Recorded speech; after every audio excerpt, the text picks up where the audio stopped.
Greetings. Welcome to my introduction to Himalayan singing bowls. I'm Honora McDougall of Jewel Reiki. I do sonic stress release, even though it's all under the umbrella of my Jewel Reiki. I do animal Reiki, things like that. The Himalayan singing bowls are just unique enough. I figured it would be good to do something special on them because a lot of people do not know what they sound like. They are pretty amazing, but they also are very unique and they don't always click with people. And I'd rather people listen to this and go, oh, hey, that's cool, or oh, that's amazing, but it's not for me. I guess I want to give people freedom of choice to know if this is a modality that will help them, especially in this crazy, stressful time of politics in 2016.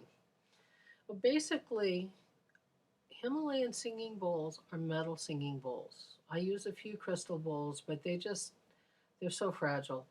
These, I have three bowls I use. I can take them, I put them in a backpack. I can take them where I want. They, we didn't know really about the metal bowls used for sound and healing until the 1960s when a Hungarian shaman was introduced to them by Tibetan monks in England during a retreat. He went back, taught his students. His students ended up writing some of the books that were my first teaching. The books were my teachers. And now people use them. There's people teaching, Søren Shrestha's got a wonderful program he does. There's all sorts of people doing bowls. Well, my main focus is on stress release and to augment guided visualizations for stress work. Um, there are metal bowls throughout the world, at least in the Asian countries. This is a bowl from India.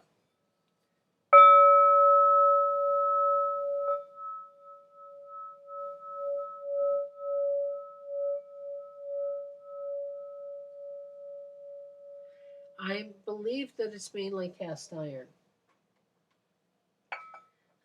Now, this next one,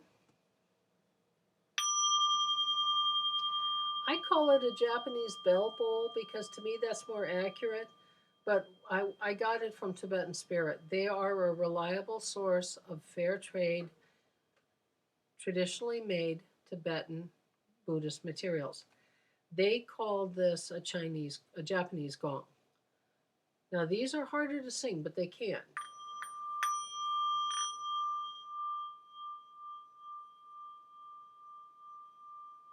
You just have to know how to hold them right. A friend of mine from the Gray School of Wizardry had been given a couple bronze, or I think it's bronze, singing bowls from Korea.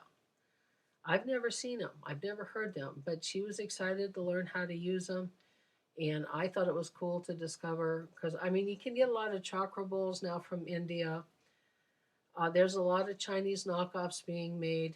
A lot of people do like the crystal bowls, and they do something similar, but they're slightly different. Their tones are purer. These metal bowls I find a bit more natural and wilder. Their overtones are pretty cool. Um, this is sort of your standard, known as a Himalayan bowl, but they're also nicknamed Tibetan bowls, mainly because when they first came to the West outside of that shaman who did introduce them to his students, they were mostly sold by Tibetan traders. But these brassier ones tend to be more from Nepal because these are made, the Japanese have very good tone and stuff. They're made differently than the Indian, which are made differently from the Himalayan. The Himalayan technically have the 7 sacred metals, and they're made in secret. Each family has their own recipe, and a lot of it's due to what's in their neighborhood. In Tibet, I actually did own a true Tibetan bowl once because it was much shinier in the silver rather than the brassy. Because in Tibet, apparently they had more tin and silver, and the brassier color comes from Nepal and places like that. Well, this one,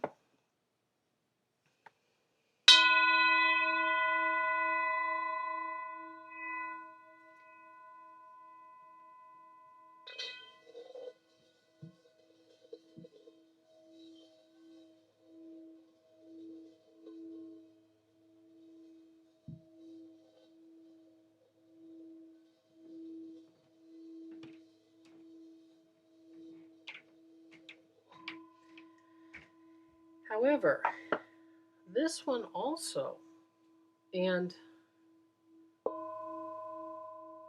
this one has suede on it, makes it slightly different.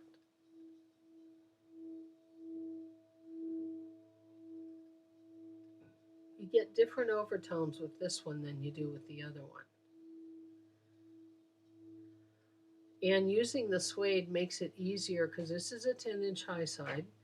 You put this, as long as you're healthy enough and uh, can handle it, you put on your solar plexus, start playing it, and it does wonderful sonic massage. Now, these are pretty amazing. Now, the way I use them in pretty much a set pattern. I use 3 different bowls. You've heard 2 of them. The third of them is elsewhere doing something else right now. But they're all pretty much harmonious. I use the high bowl to sort of help break up. You know how when somebody snaps, it basically brings you to attention and helps break up distractions. The middle bowl takes the positive energy I brought in and sort of balances it out, and then this one tends to ground it. Although this one is a good one, I often do for like half hour to an hour. I will do guided meditations for relaxation. So for stomach stress release, these are really amazing. Um, right now, my telephone's a bit wonky, but you can contact me at Jewel Reiki on Facebook, or you can email jewelreiki1008 at yahoo.com. That's all lowercase 1008. Those are probably the best ways to get a hold of me. May this political season not see you stressed out like too many of us seem to be. Good fortune to you.